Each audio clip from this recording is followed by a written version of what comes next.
means that China is now doing illegal acts by water cannoning our fisher folk who are in the area, Mr. President. So in that No, regard, Mr. President, that was clear even before. But before, pwede natin sila arestuhin. Ngayon, hindi na natin sila pwedeng arestuhin. Dati, pag i-easy natin, kailangan nila ng fisheries agreement. Kung hindi, pwede natin silang arestuhin. Parang Papua New Guinea. Sa ngayon, doon na tayo kumukuha. Not all, but tuna, kumukuha tayo sa EEZ nila, pero may fishing agreement. Sa ibang parts ng EEZ natin, we can still arrest. yes. But not in Scarborough. But that's not my point. My point is, we can discuss soberly as patriotic Filipinos how to navigate this and secure our territory and also benefit from all of this, from our sovereign rights, di ba? Without saying you're pro-China, you're anti-China, Chinador ka, etc. No? And the funny thing is, Mr. Llamas was correct on that point. Because sinasabi niya, hindi man pinag-aralan lahat, iba-iba yan. Iba yung stand natin sa Ayungin, iba stand natin sa KIG, kay Don. Kaya lang ngayon, biglang balimbing na, biglang totally siya ang Mr. Philippines. No? Mr. President,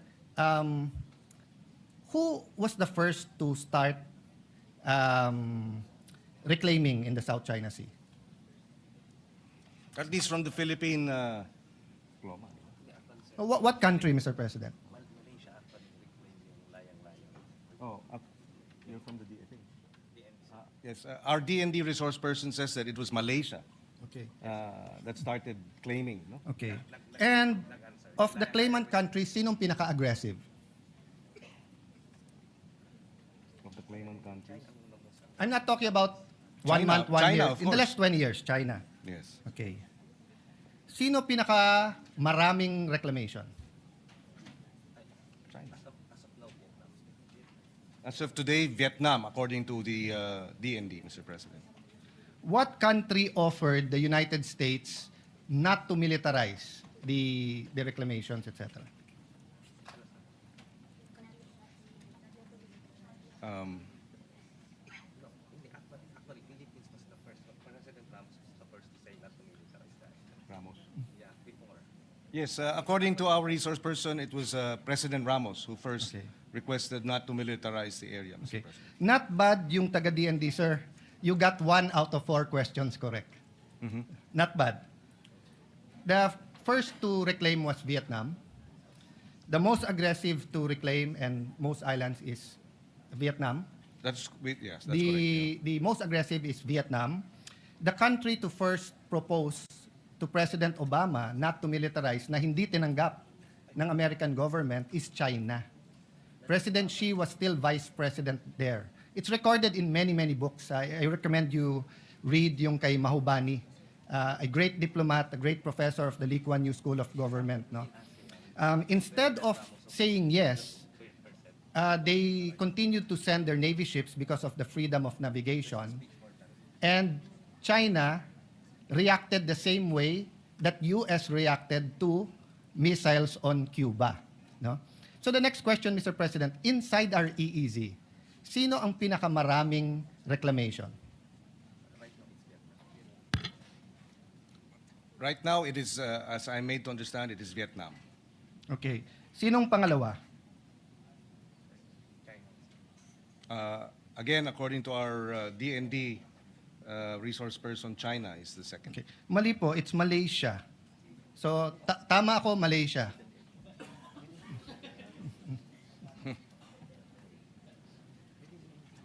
Kasi, Malaysia has 5. Well, if he considers the one by Taiwan because of the one China policy, then tied ang Malaysia at saka China. May I know if militarized etong mga nireclaim ng Vietnam at saka ng Malaysia?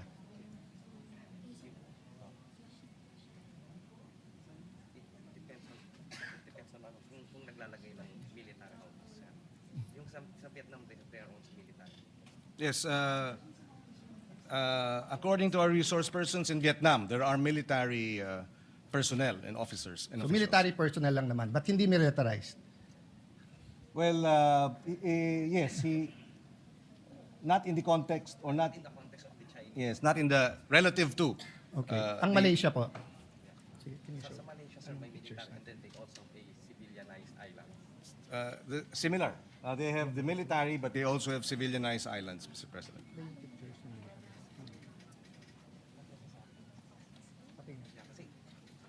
kasi because of the military. Isa-isa pictures. But it's military. Yeah. It's part of defense. So doing national defense on our part is not actually military. Mr. President, I'm looking for the pictures, but I don't know kung hindi lang authorized ang representative nyo sa DND. Ang features ng Vietnam at Malaysia are may missile silos, may military ships, may radars. I showed it already in this session hall. So hindi totoo na hindi militarized ang Vietnam at saka ang Malaysian features. I'm trying to look for the pictures. Is it there? Yeah, that one. Can you show that, please? Actually, yung term na military is kasi hindi. Nasa part 2. Oh. Mr. President, during the time of President Duterte, while they're readying the pictures, parating inuulit-ulit ni Justice Carpio, pag hindi ka nag-protest, malulusaw, I don't know his exact term, pero maapektuhan daw claim natin. Did you hear that noise during that time? I may have picked it up, Mr. President. Yes. I don't know. I'm not sure exactly when he Yes, said that. he- But he- there were a number of Yeah, times. he yes. together with many advocates kept on saying, whether I was foreign minister doon o hindi, na pagka hindi ka nag-protest, parang sa atin sa domestic law, di ba, na parang pag 30 years, yung lupa, walang titulo, uninterrupted, walang nagclaim, nagkakaroon ng latches o na-estoppel ka. Is there a personnel from DFA here? Yes. Yes. Maybe we'd like He to get... probably used to work for you. Yeah. So let me ask that question. Is the principle of estoppel or of latches applicable to what we are contesting or what we are fighting for in the South China Sea? So tama ba si Justice Carpio na pag hindi tayo nag-protest, mawawala yan?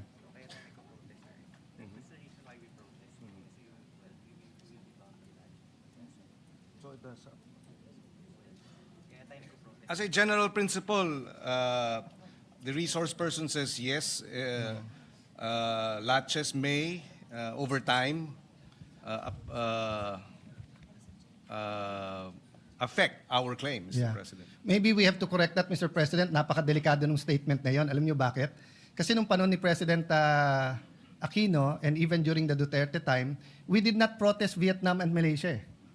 So kung tama yung sinasabi ni Justice Carpio, wala na tayong claim sa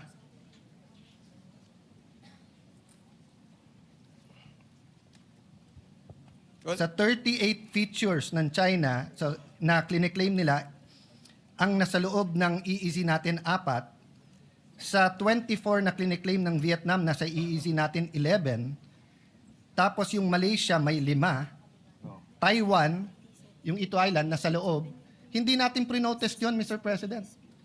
So, let's dispel that malicious political statement because it is not a legal proposition. Wala sa UNCLOS ang latches at saka estoppel. Wala po doon. Hindi, ibang-iba yung law of the sea sa law of land. Sa land, pag walang titulo, tapos si SecGen, lalo kung yung titulo, yung lupa na yun ay nasa Batangas, and meron siyang constituent na nandun 30 years, may tax deck siya, walang nagclaim, uninterrupted, pwedeng tituluhan, pag biglang ako, kapitbahay niya, 1 year later sabihin, akin yan, hindi na pwede. May estoppel na may latches na Hindi totoo yun sa law of the seas. Kahit 1,000 taon, kahit bumangon yung mga mummies at dun sa mga pyramid sa Egypt, atin pa rin yun. No, Mr. President? I mean, we don't have to debate it today, courtesy if the DFA wants to answer that. But if that is their answer, and that wasn't their answer to me when I was secretary because I asked everyone in DFA, I asked them, kung tama si Justice Carpio at hindi nag-protest during the time of President Aquino, we will file the protest now. Sabi, sir, hindi kailangan. At saka, sir, pag nag-protest ka sa Vietnam at Malaysia, tayo magkakampi ngayon kasi mas malaki ang China. Tayo sa ASEAN ang nag-uusap-usap. So hindi naman pwedeng iba yung rule sa China, iba yung rule sa Malaysia at Vietnam. In terms of legal, Mr. President. In terms of legal, that's correct. In approach, In terms of realities, yes, we do in have to certain do. realities, like for example, the water cannons, di ba? Yes. Yes. Yes. So, Mr. President, eto example, Hison Reef. My eyes isn't as good as it used to be, but I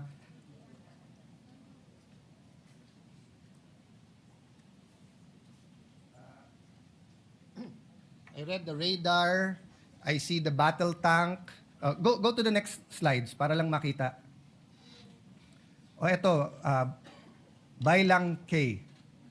So makikita nyo po dyan, meron pong bunker, meron pong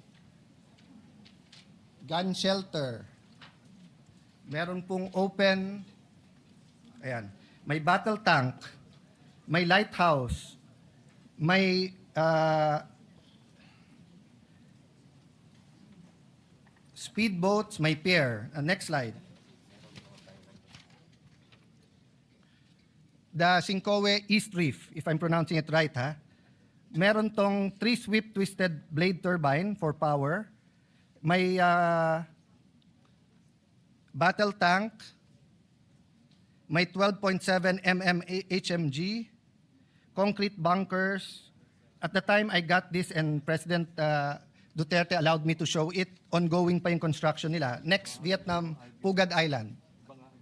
Sa Pugad Island, may battle tank, may anti-aircraft artillery. So let me ask the DND representative, through of course you gentleman, ang mga airplano ba natin, helicopters or Coast Guard, dumidikit sa mga island ng occupied ng Vietnam?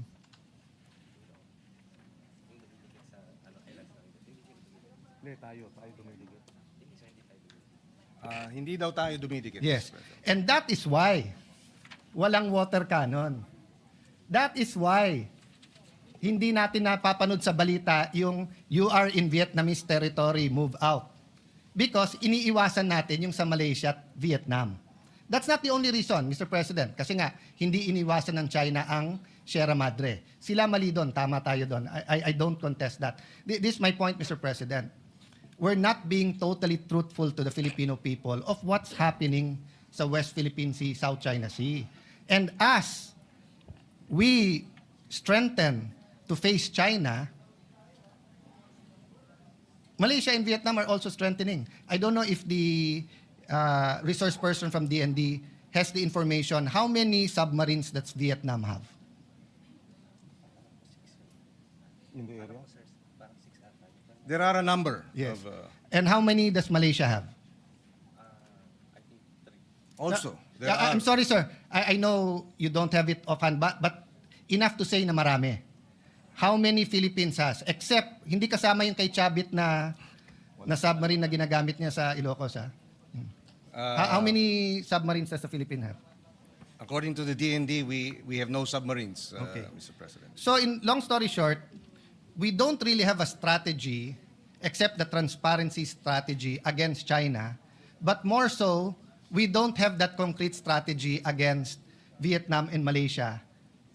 Although we're friendly, Vietnam and Malaysia, as seen in all of this, have a strategy against the Philippines. In this last one, tignan mo po yung Quay. Tignan nyo po yung landingan nila, no? Doon sa Pugad Island,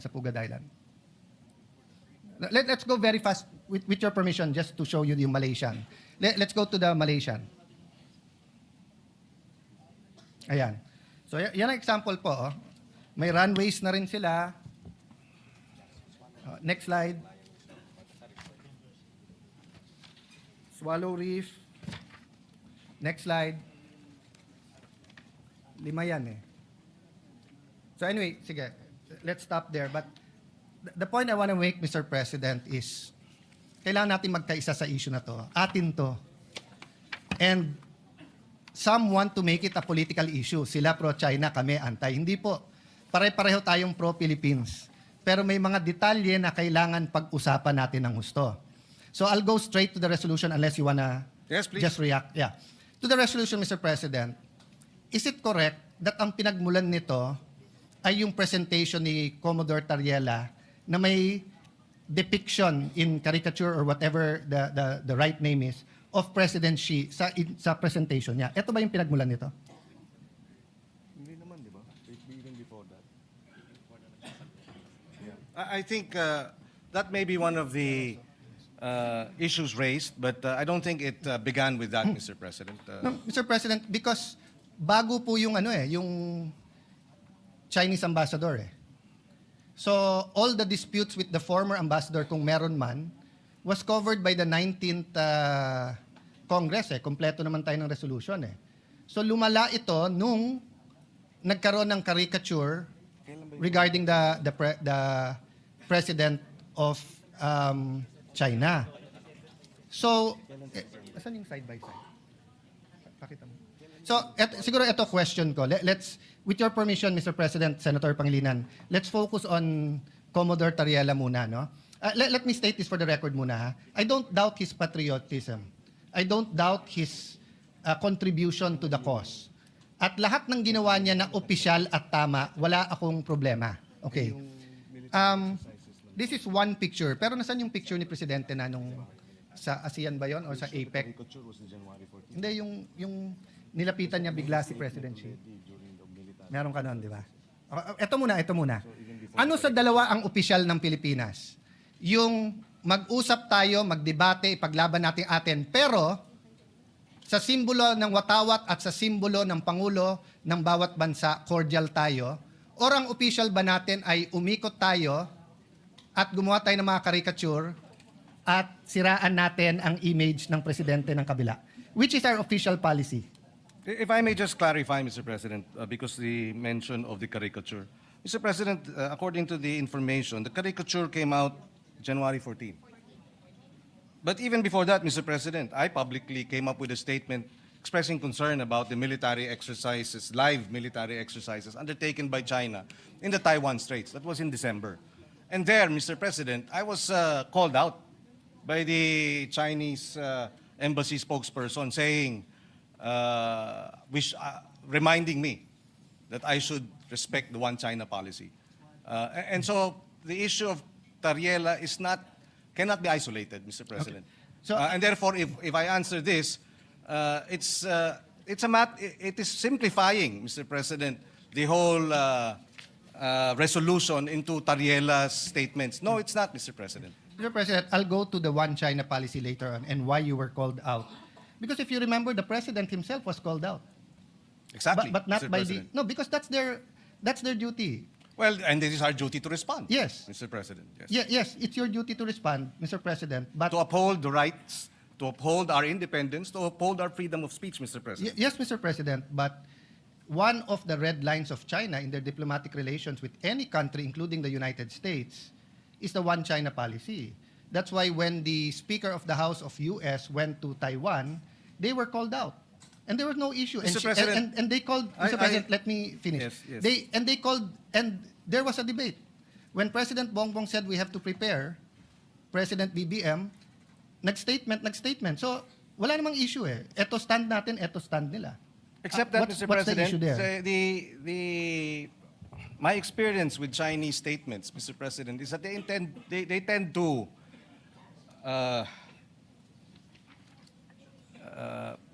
they tend to be inaccurate, or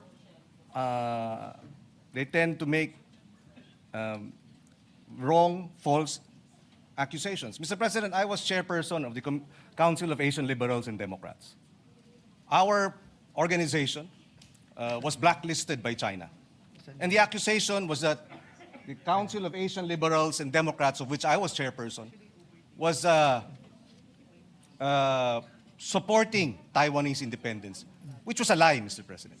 So I have had experience with Chinese public statements that are false because it serves their interests to promote their one China policy. We respect their one China policy. When I expressed concern about the live military exercise, I did not speak about Taiwan's independence, or I did not speak about, at least from my point of view, it had nothing to do with the one China policy. We were just expressing concern that the live military exercises are creating tension and escalating tension in our region. There was no mention of one China policy. And then they come in and then remind me.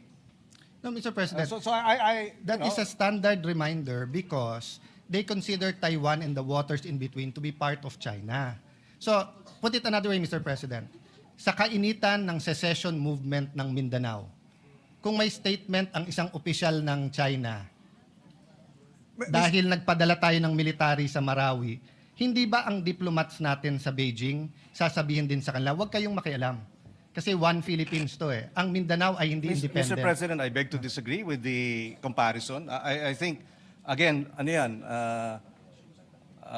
Atis at Santol, Mr. President. Iba yung sitwasyon dun sa Mindanao, iba naman ang sitwasyon dito sa Taiwan Straits, Mr. President. Mr. President, that's a very, For very... example, we have about 200,000 overseas Filipinos in Taiwan.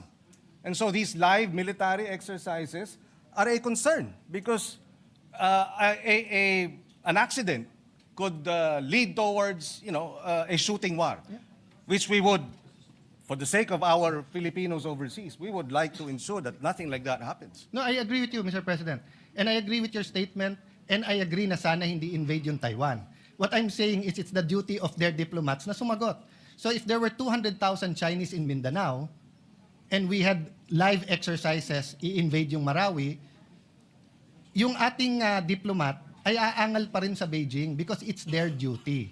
Diba? But to move on from that, Mr. President, okay, going back to Commodore Tariela, sa resolution nyo po kasi nakalagay dito in their performance of the official duties. So, tinanong ng ambassador ng China sa DFA, official ba yan? Which is tama and normal. So, if in Beijing, yung isang general doon ay maglabas ng caricature ni BBM, ipare-recall natin yung ambassador natin doon pag hindi siya nagtanong, nag-protest na bakit, at pag hindi sinabing official ba yon. Kasi yung Pangulo natin takes effort and time for good relations despite the dispute. Tapos yung general, naka-uniforme pa siya, on official time, will show this caricature. So, my point, Mr. President, is naghahalo-halo kasi itong resolution na to kung ano tama at mali. Let's assume, I will not grant because hindi ko alam yung statements niyo, Mr. President. I have to admit that, okay? Pero naghahalo din yung statement si Tariela. We cannot pass this resolution saying that Commodore Tariela is correct because he's wrong. If he just simply stated, I love the Philippines, I will fight for our territory, I'll fight for our sovereignty rights, I will do my duty, but sorry, dahil uminit ulo ko, nilabas ko to, pero hindi official yan. Tapos tayo. We beg to disagree, Mr. President, that Mr. Commodore Tariela is mistaken. So- We would not have put this resolution and authored it if we felt Mr. So Tariela. that's what I want to elicit. So the authors of this resolution is saying, pwede. So kung ang official ng presidente is to have certain decorum sa presidente ng China, pwede yung isang general hindi sumunod. Ang sa kanya, bastusin natin yung Pangulo Mr. ng President, isang bansa. that is his interpretation? No. Bastos yun. No, that is your interpretation. No. So if I ask them well, now... Mr. President, we beg to disagree. Can you show the slide? Mr. ulit? President, we beg Mr. to disagree. President, The Department of National Mr. President, Defense tignan niyo naman po. has issued a statement condemning China's remarks, Mr. No, President. we're not talking about... Mr. President, if you look at the DFA, it was also telling Tariela, but not directly. It says, It was saying, follow the decorum, Mr. President. Mr. President, kung ganyan ang stand natin, then my staff now can show a meme of you? Mr. President, Mr. President, dito ba sa... Let me ask that question. Mr. President, I am not from China. Why will they put a meme? Why will your staff put No, a it's meme not about towards China. me? It's about No, decorum. You're comparing apples Mr. and President, oranges, no, Mr. no. President. You are simplifying what Session is is a suspended for 1 minute. complicated international. I will speak after him. No, Mr. President, I have made my point. Just for the record also, the resolution does not make mention of the caricature. So I'm not sure where Yes. where the point of the caricature is being Mr. President. pointed out. I will go there after this point, Mr. President. No. Mr. President, Rule 93, acts and language which offend a senator or any public institution shall be deemed parliamentary. From kindergarten, Mr. President, we are taught certain rules. How to address the teacher, how to respect your neighbor, paano i-address yung matatanda, di ba? Ganon din po sa international affairs. you do not mess with their flag and you do not mess with their symbol of authority, their king, sultan, prime minister, or president. That's why in this slide, Mr. President, it is very clear, yung official natin is, despite any dispute, si President Zelensky at President Putin if you put them on the same room, magkakamayan yan. So that's why the question kay Commodore Tariela is, officially sanctioned ba yan? Which tama na tanungin ng Chinese ambassador, bakit? If a general in China makes a caricature of President Bongbong, dapat i-protest ng ating ambassador. At dapat tanungin, official ba yan? Because we cannot look underhanded pagdating po sa international community. Hindi pwede ang Pangulo makikipag-usap na eto walang personalan and then yung general mo, personal. So, I'm sorry I reacted because anyone who sees the caricature is not a flattering caricature. If I do that caricature to any world leader, kahit dito, di ba? The majority leader is smiling. The majority leader and I had we've known each other since 98. We've never argued with raising our voice. But umabot. I didn't even remember what I said. We apologized to each other. Bakit? Mali. Pero tama yung pinaglalaban mo, bro. Tama pinaglalaban ko. Mali yung paraan paano natin pinaglaban. So wala akong problema sa pinaglalaban ni Commodore Tariela. Pero hindi naman tayo fraternity dito sa Pilipinas na mali na nga brad mo, pero dahil bugbugan sa ibang bansa, sasabihin mo tama brad mo. Mali.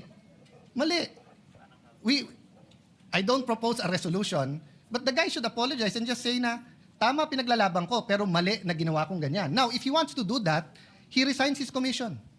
He can go around, he can join the media, he can be a blogger, he can be a professor, he can be like Ronald Llamas and call himself a influencer or a political analyst, di ba? But when you're in uniform, the other countries will ask you, official ba yan? That's standard, Mr. President.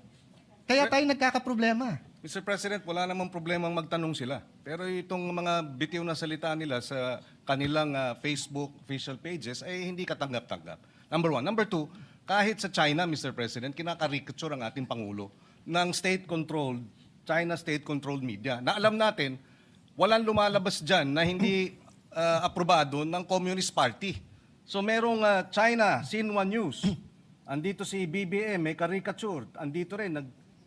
So maliwanag, Mr. President, na they too, through their official channels, Sir President. come up with caricatures, Mr. President. Sir President, yun po, with all due respect, Senator Pangilinan, and dapat ina-advisean ng DFA ng tama, hindi po mangga sa mangga o atis sa atis yan. Communist countries, including Vietnam, Cuba, North Korea, pag news outlet nila, although alam natin in reality, may say sila, just like PTV4, in reality, hindi dapat, but in reality, kahit sinong administrasyon ay may say sa PTV4, is not considered track 1. Hindi siya track 1. So kung hindi ka track 1, pwede ka mag-caricature. Media yun eh. Kahit na alam ng Communist Party. So if our diplomat ask, is that official? Sasagutin ka, that's our news. Hindi kami. Which is Mr. President, and therefore okay lang. No, it's not okay lang. It's not okay lang, Mr. President. Why It is the when we international- defend when our officials caricature, it's not okay. But when their state-controlled news caricatures, it's okay? No, Mr. President. There is an Ayun naman pala eh. international... So what's the issue? No, Mr. President, there's an international order in foreign relations. And when these countries that control state media do it, it is accepted that it is not track 1. But when democratic countries have generals who do that, it destroys the order. Nagmumukha tayong childish at bata, nasisira po ang kredibilidad mula sa Pangulo hanggang sa Secretary of Foreign Affairs. Kung hindi sila napapaya na ginagawa ng state news, tayo napapahiya. Kasi walang maniniwala na gagawin ng general yan at hindi siya ipagsosorry tapos sasabihin hindi siya opisyal. Well, again, Mr. President, if taken in isolation, and that's the difficulty here, the good senator is taking it in isolation. That was January 14. December pa lang, pinuntire na ako. Si Senator Risa Ontiveros, the same. Nung nag-statement ang Congressman Laila and Congressman Jokno, tinira rin.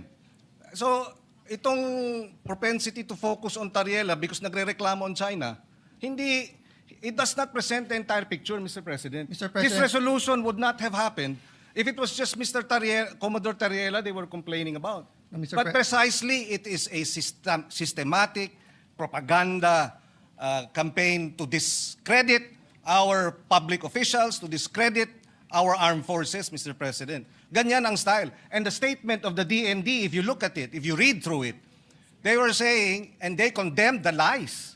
Mr. President, they described it as lies, ang nilalabas ng China. And then dito tayo, nagre-reklamo sila dahil dito sa caricature. Sana naman medyo patas tayo dahil dito naman tayo sa atin, Mr. President. Suportahan naman natin yung ating Coast Guard. Sila ang tumataya dyan eh. At suportahan natin ang DND at ang ating men in uniform. Yun ang ating Mr. President. kagustuhan para maipasa itong resolusyon na ito that we stand behind our men in uniform. We oppose and we condemn the lies, the disinformation, and the maligning being undertaken by China against the senators, against congressmen, against our men in uniform. Mr. President, ganun lang kasimple ito. Hindi na dapat pinahaba pa at pinatatagal pa to, Mr. President. Mr. President, that's his opinion that hindi to pwedeng pahabain. This affects OFWs. This affects our ailing economy. This affects our being a Christian nation. This affects moral ascendancy. Hindi mo pwedeng sabihin dahil mali kayo, mali na rin gagawin ko. Dahil ang Coast Guard tama, yung isang general na ng bastos, okay. So I take offense sa sabihin, dito naman kayo sa amin. Protektahan nyo naman Coast Guard. Kailan namin hindi protektahan ng Coast Guard, Mr. President? We are for the Coast Guard, Mr. President. But if one of their generals went over the line and did something that is wrong, childish, undiplomatic, reckless, unprofessional, it's also our duty. Did we file a resolution here to ask someone to correct him? Hindi po. Kasi hindi na namin kailangan ng rest back ng Senado. Pag kami nakakapag-debate sa Russian ambassador, American ambassador, hindi namin kailangan rest back ng Senate. Especially kung tama kami. But what we're asking sa resolution to is rest back ng buong Senado. Which I'll go to the other point because hindi tayo magkasundo dyan. So tingin nyo tama, bahala kayo. Because may mga anak kayo, may mga apo, tayong lahat. Dadating tayo dyan. Pwede mo ba sabihin sa anak mo, anak, pag mali sila, gumawa ka na rin ng mali. Anak, okay lang mang bastos kasi mas bastos sila eh. Anak, okay lang mag-bully kasi mas bully sila. Ako, hindi ko sasabihin yon. Ako, sasabihin ko, At hindi yun ang sinasabi. hindi, yun ang sinasabi mo, Mr. President, and I'm No, not yet Mr. finished. President. Of Kasi course you said, tama We si beg to Tariela. disagree, Mr. Mr. President, I'm not yet finished. No? Well, we beg to So, disagree. Mr. President, this is the question. The resolution question statement. Sabi dito, whereas, in response to the public statements of the Embassy of the People's Republic of China, etc., etc., walang naka-attach ko anong statements nila. So, paano tayo magdidebate dito? That's why, mahaba to eh. Mga pang 3 araw to, iniisa-isa ko yung statements. Pinapakuha ko sa staff. Nagsumula lang ako kay Tariela because tinitingnan ko statements ni Senator Risa. I think that's within her rights. She's been consistent with some of her... I may agree or disagree, but yun ang statement niya. I've been looking at the statement of the gentleman from Pampanga. You're a senator, you're a patriot. But yung kay Tariela, nakita ko kaagad eh. Tama yung iba niyang mga statements, pero mali yung ginawa niya na ganyan ang gagawin mo. Kasi pag ginawa kay President Bongbong yon, regardless kung opposition ako o administrasyon, pagtatanggol ko siya. Dahil mali eh. Ang mali is mali. Hindi pwedeng mali sila, mali na rin tayo. Tama sila, tama tayo. May tama tayo niyan. So Mr. President, this is the question.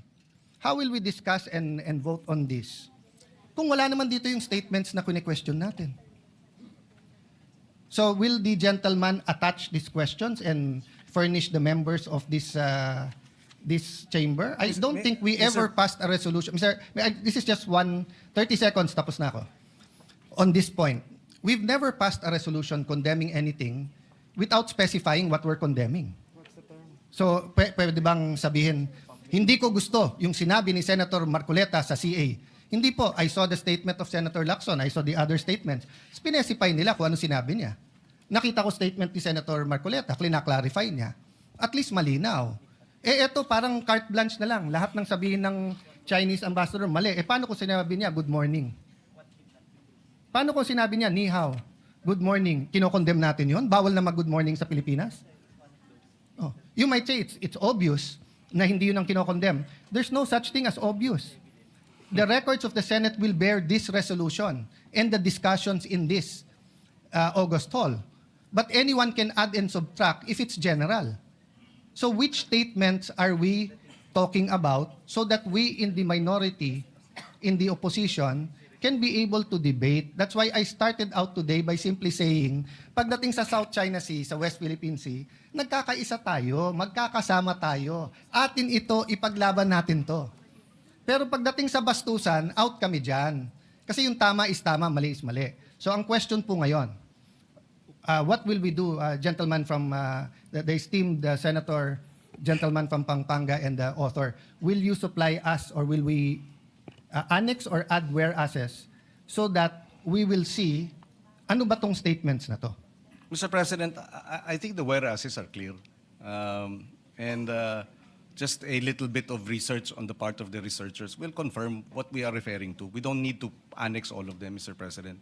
For example, in response to the public statements of the Embassy of the People's Republic of China that opposed and criticized these positions and questioned the propriety of Philippine officials expressing such views in the performance. So it's specified, the nature of the statements. So a little bit of research, malalaman mo na which statements were these because this Point refers of order, to... Mr. President. Point of order. What is the point of order? The statements of Senator Pangilinan. The nature of his statements. Kayo na mag-research kung ano statements na yun, Mr. President. Sabi niya, pwede daw yun eh. Mr. President, I-research na lang daw natin. I'm not yet done.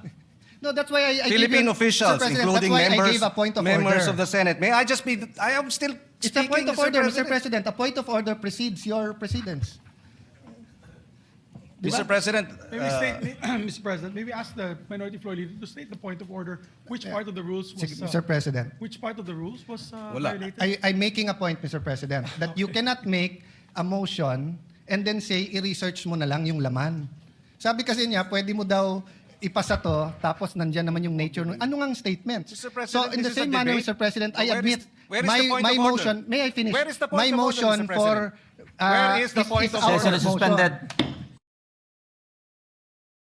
Where is the what's the basis so that the presiding officer can determine whether it's in order or out of order? At hindi naman ako parating out of order, Mr. President, di ba? So I was just trying to explain to my good friend Senator Pangilinan, we both believe in what we're fighting for, moral ascendancy. So if we pass the resolution in its general form without saying the statements, if there are officials, again, Mr. President, ulitin ko ha, I'm not against Commodore Tariela. For all I know, he did 1,000 good things. Pero yung isa na naka-uniforme siya na may caricature, uncalled for, undiplomatic, hindi official yon. So I would rather, Mr. President, that we make it clear that we cannot vote on a resolution condemning statements, even if you say the nature of the statements without knowing the statement. Last point, Mr. President, the majority leader wanted to clarify, mali ata rinig niya. Ang sabi ko, in the 19th Congress, kaya unanimous yung mga resolution, kasi klaro kung ano kinokondem eh. Yung water cannon, yung claims about territory, etc. And then yung reply ng Chinese Embassy was, how do I put it? Kung baga, parang patas, Mr. President, na ano. Pero dito kasi, Mr. President, simple lang po, no? Kung si President Bongbong kinarikature ng general ng China, pababalikin ko talaga yung ambassador natin pag hindi siya umangal. And pag sinabi nilang official yon, magbabago relationship natin. Pag sinabing unofficial, ibang usapan. So I understand the gentleman from Pampanga, he's talking about the statements of Senator Risa himself and the Chinese Embassy. Mr. President, we're preparing for LEDAC tomorrow. We're preparing for the Blue Ribbon Report. I will support Senator Pangilinan's agricultural EDCOM style of agriculture.